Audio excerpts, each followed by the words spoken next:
Es obligatorio remontarse hasta el siglo XVI para conocer el origen del templo. Perteneciente primero al marquesado de Villena, dentro del llamado Suelo de Alarcón, y dependiendo después de Villanueva de la Jara, Tarazona de la Mancha consigue de manos de Felipe II el privilegio de villa el 11 de octubre de 1564. Con el nuevo privilegio se evitaban los desplazamientos hacia Villanueva de la Jara para cuestiones judiciales. Tarazona tuvo que pagar por la concesión del privilegio 7.500 maravedíes por vecino. Había entonces unos 450. Así, vinculada a la diócesis de Cuenca, la renovada Tarazona comienza a plantearse la construcción de un nuevo templo ante la nueva pujanza y el aumento de la población.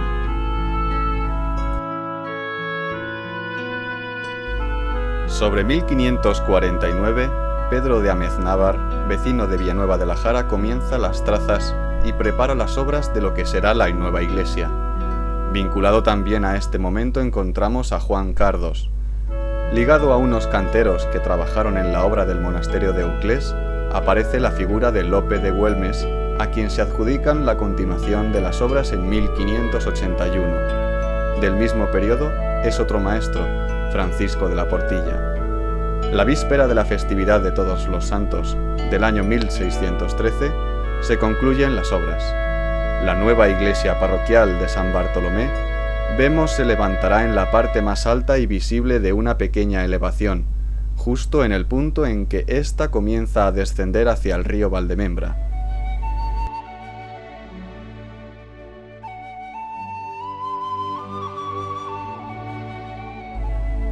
El material es en su mayoría mampostería, salvo los remates de las esquinas y otras diversas partes en los que podemos apreciar sillería.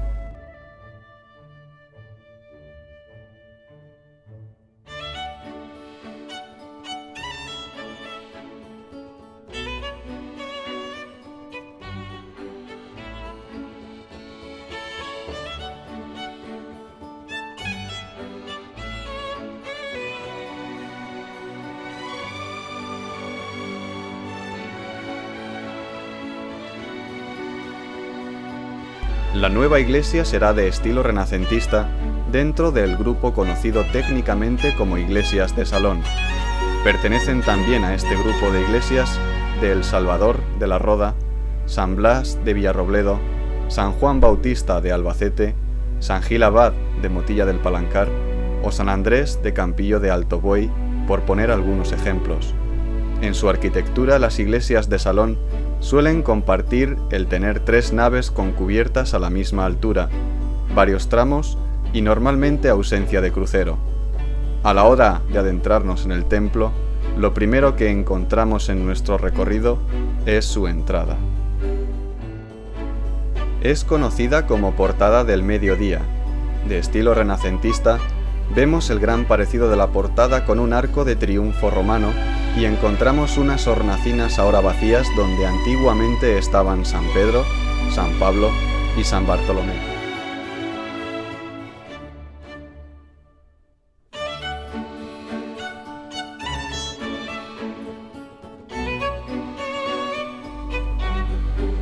Sobre el friso, la fecha de 1688 en la que se acabó esta entrada.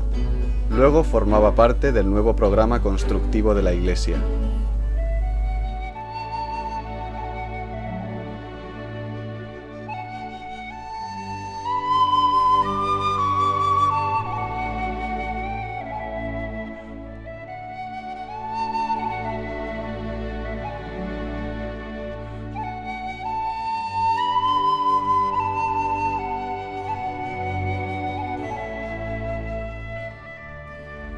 Un terremoto parece ser destruyó en tiempos atrás uno de los pináculos. Decoración, por otra parte, claramente herreriana conforme a la gran influencia de estilo que ejerció el monasterio del Escorial.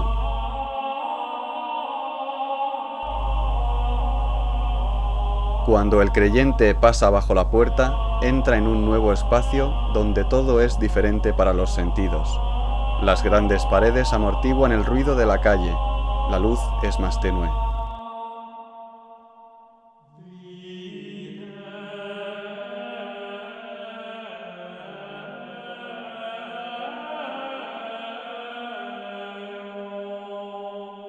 Para acentuar este cambio de umbral, encontramos varios elementos. Primero, la cancela que hace de tránsito hacia el espacio sagrado del interior. Luego, la persona que diariamente viene a misa pasa por 2 puertas.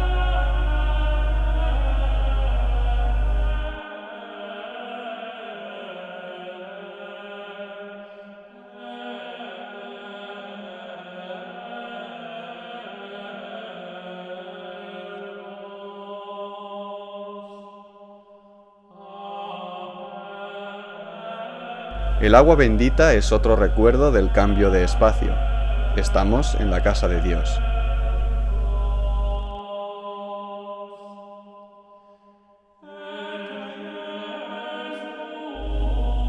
La entrada está en un lado lateral. No hay esa direccionalidad clara hacia el altar que encontramos en las iglesias góticas. En el Renacimiento y dentro de este espacio rectangular, la misa se puede seguir desde cualquier punto del templo. El templo alcanza una longitud de 35 metros y una anchura de 17. Las bóvedas de las naves son todas de aristas sin decoración alguna y enlucidas en yeso. Sin embargo, se intuye que estas bóvedas son posteriores a la fabricación del templo.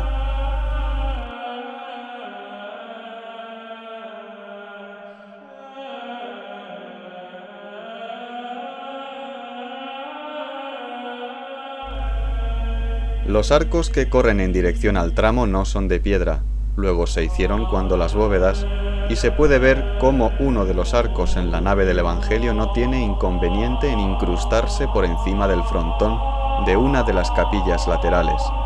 Luego es de pensar que antes de las bóvedas la iglesia estaba cubierta por un artesonado de madera.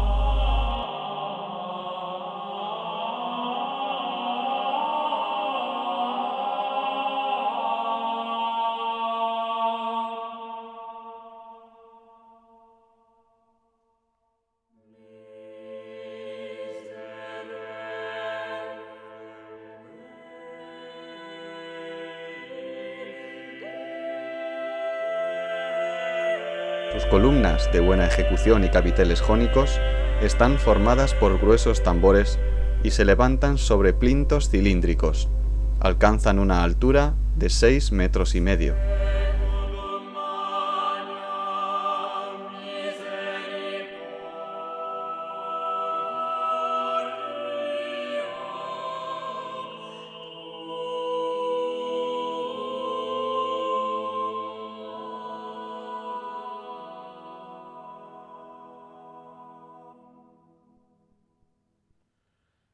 Et secundum multitudinem miserationum tuarum, tene iniquitatem meam. Antrius lavame,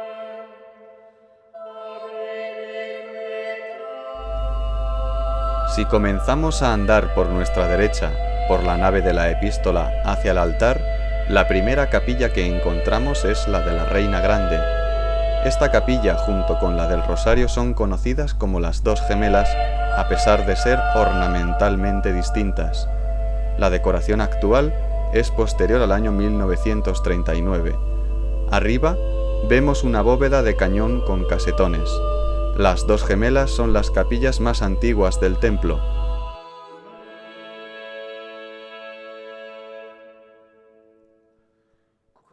quoniam iniquitatem meam ego cognosco, et peccatum meum contra me est semper. Ligada en su origen al noble Juan Mondéjar, alberga la imagen de la patrona, la Reina Grande.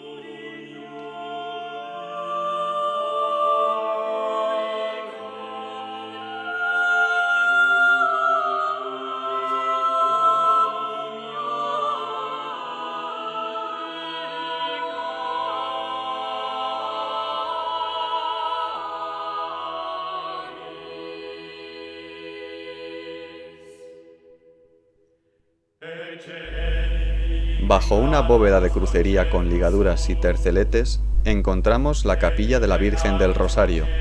Aunque este tipo de bóveda sigue siendo propio del anterior estilo, el gótico, esto nos da una imagen clara de la pervivencia entre canteros y albañiles de los sistemas de construcción tradicionales. Antiguamente, esta capilla estaba bajo la advocación de San Lucas.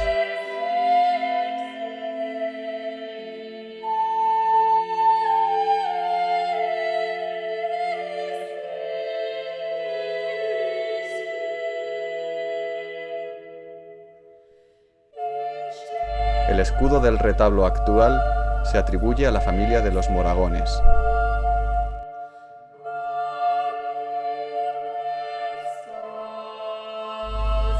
Siguiendo nuestro recorrido encontramos la antigua puerta de la iglesia, ahora reformada y convertida en capilla del Santo Sepulcro.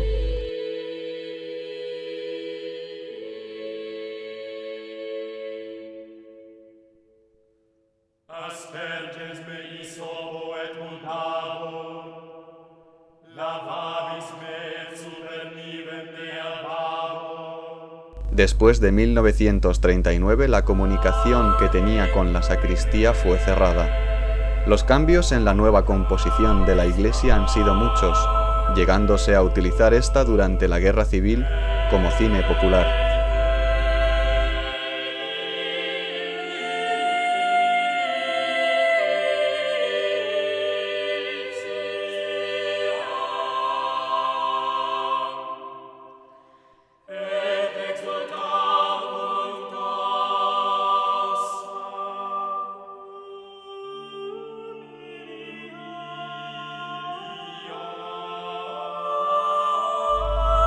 Durante este dramático periodo desapareció el antiguo retablo barroco, obra de gran belleza. El retablo actual acoge también el sagrario y está orientado hacia el este, lugar donde se encuentra Jerusalén, la ciudad santa. Los retablos siempre han tenido una gran labor catequética, o bien nos cuentan historias, o resaltan aspectos que puedan ayudar al creyente en su oración. Así, el retablo actual, aunque es cierto que no posee la calidad artística del antiguo, nos muestra la figura del patrón San Bartolomé, que porta una navaja en clara alusión a su martirio. Fue despellejado.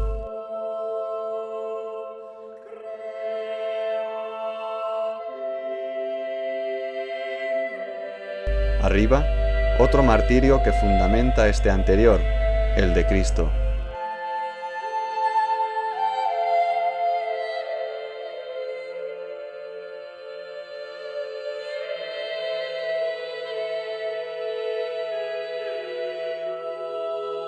Del Calvario surge la paloma. Cristo continúa su presencia en el Espíritu.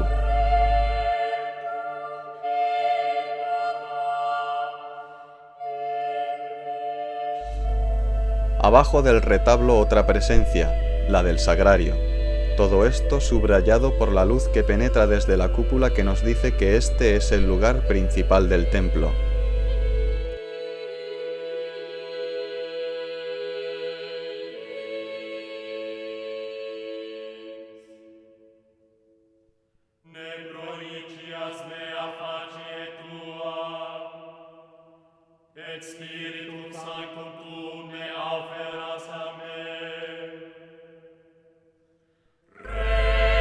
En la nave del Evangelio se abre una pequeña capilla de planta rectangular, cubierta con una cúpula ovalada sobre pechinas y rematada por una linterna. Es la Capilla de la Inmaculada, pero también esta capilla ha sufrido cambios tras la Guerra Civil. Así, el desaparecido periódico El Manchego, en 1913 nos hablaba de ella de la siguiente manera. Pasando por una capilla oscura, donde la indiferencia y desidia de algunos elementos retienen en el mayor abandono un magnífico retablo digno de mostrarse al exterior con el debido relieve. En el origen de esta capilla durante el siglo XVII encontramos la figura del licenciado don Juan Sánchez González, cura natural de Tarazona. Durante su enfermedad manifestó la voluntad de que se construyera una capilla para recibir sepultura en ella.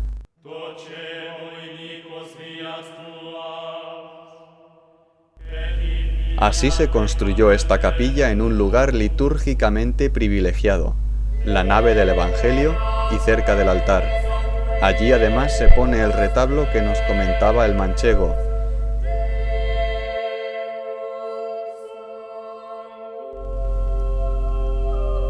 La capilla será adornada con un retablo dorado y en medio de él un San Juan Bautista de bulto.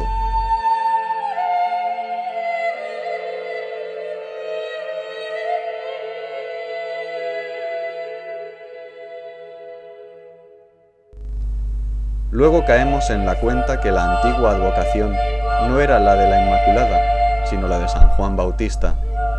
Como cosa curiosa dentro de la mentalidad de la época, se decía que a la terminación del retablo se deberían casar 4 huérfanas, dándoles en dote 50 ducados a cada una. Canteros que aquel entonces estaban trabajando en la iglesia de Iniesta, trabajan aquí. Actualmente la encontramos muy cambiada, ya no es oscura y posee otras imágenes.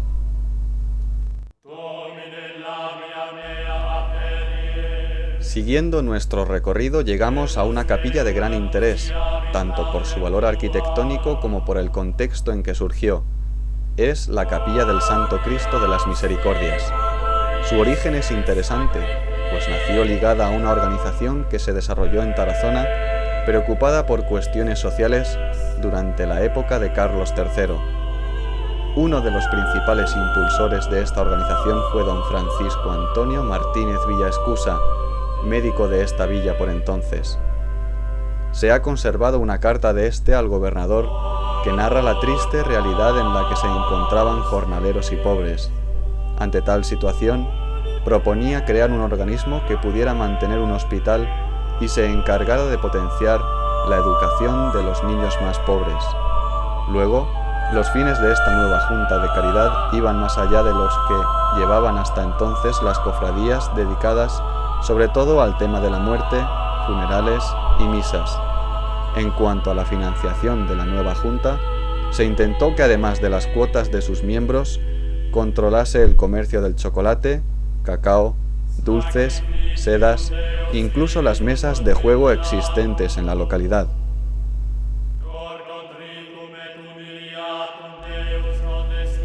En tal contexto surge esta capilla dedicada al comienzo a la Virgen de los Dolores y surge como parte integrante de un conjunto más amplio que incluía la realización de un hospital.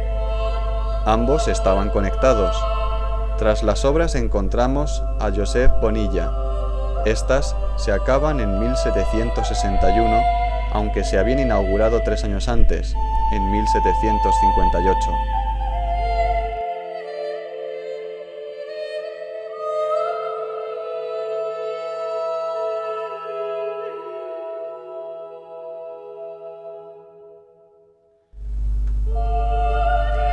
Ya bien entrado el siglo XIX, la advocación de la capilla fue compartida con una nueva imagen, el Santo Cristo de las Misericordias. El origen de esto se encuentra relacionado con la existencia de una imagen que adquirió una gran devoción popular como protector del pueblo.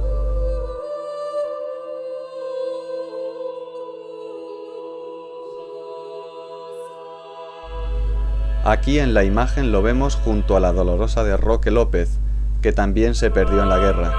El Cristo lleva en sí los rasgos artísticos del Círculo de Montañés.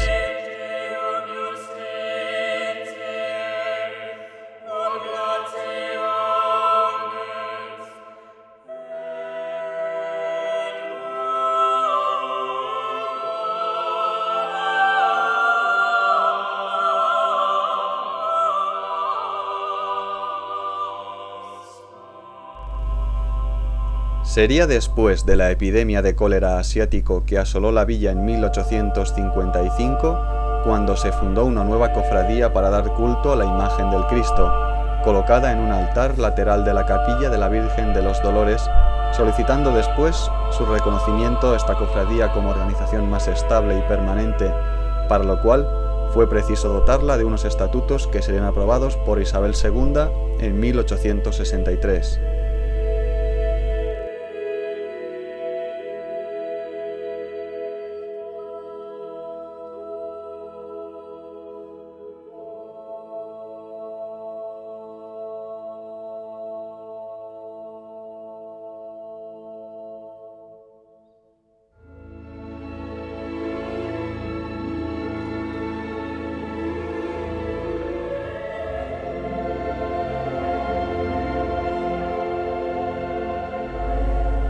Esta capilla del Cristo era la más elegante y rica de toda la iglesia. Luego era el departamento del templo más visitado y ofrendado de todos. Este conjunto estaba organizado como la unión de una capilla y su camarín, ya que el arco que comunica los dos espacios se encontraba cerrado por el altar que había situado delante de él.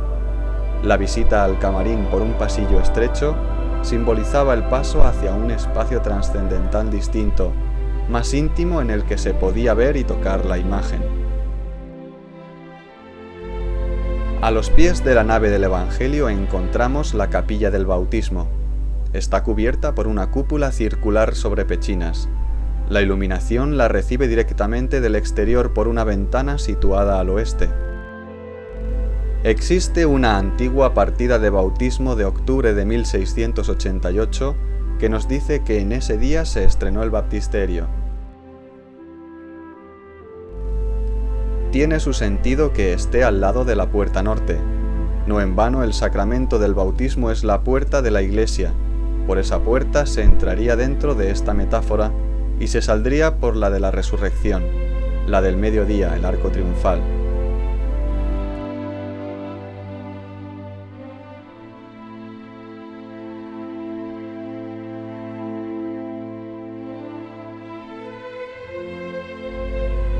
Después aparece el coro, que en su origen estaba situado abajo donde se halla un facistol. El coro actual se encuentra arriba y el órgano ahora es eléctrico. Todos sus tubos son canónicos.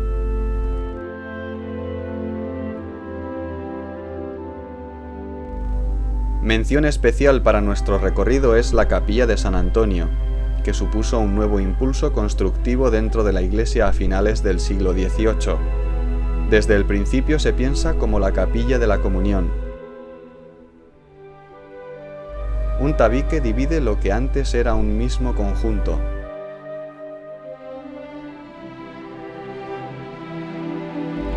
Se encuentra en la parte noreste de la iglesia.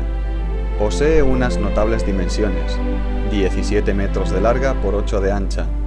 De las pilastras arrancan unos arcos sobre los que se levanta una hermosa cúpula. En las pechinas decoradas con una rocalla barroca se alojan las pinturas de los santos padres, San Ambrosio, San Agustín, San Gregorio y San Jerónimo. Las obras de esta capilla concluyeron en 1811. Al fondo, la imagen de San Antonio de Padua. También poseía un antiguo retablo, ahora desaparecido.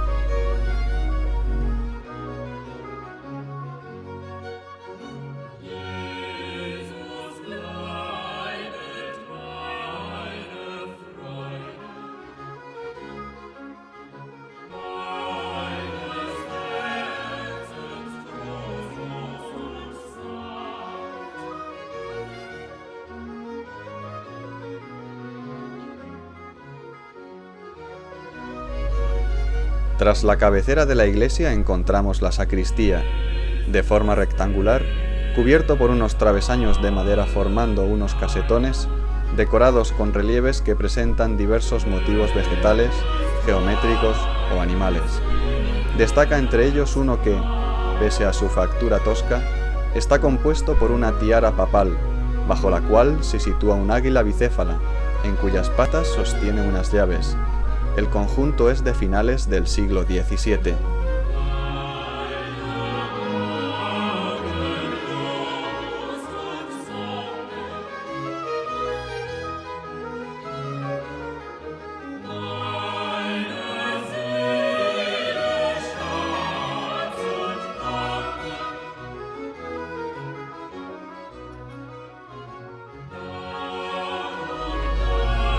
Acabando nuestro recorrido nos quedaría por visitar un par de rincones interesantes. Un pequeño patio conocido por el nombre de limbo, por ser el lugar donde durante un cierto tiempo enterraban a los niños.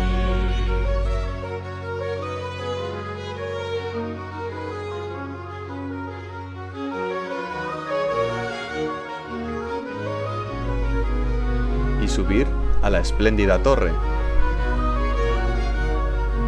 Aquí podemos apreciar por algunos recovecos las bóvedas de crucería vistas desde arriba.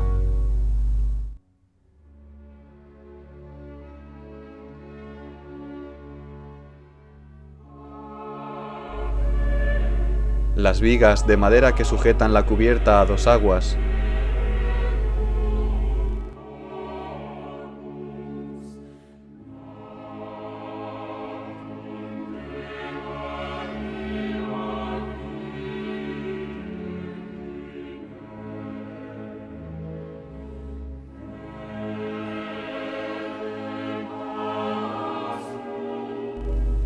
y ya arriba unas hermosas campanas de bronce donde destacamos esta, llamada María.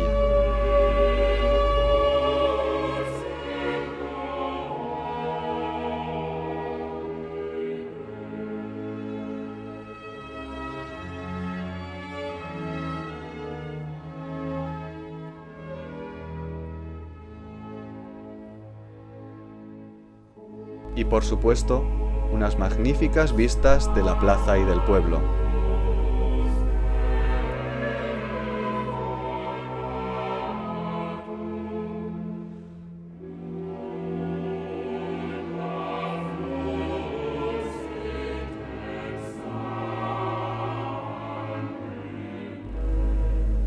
Acabamos así nuestro recorrido por este templo de San Bartolomé, claro exponente del Renacimiento en tierras manchegas y visita obligada para todo aquel que sea amante del arte y de nuestro patrimonio.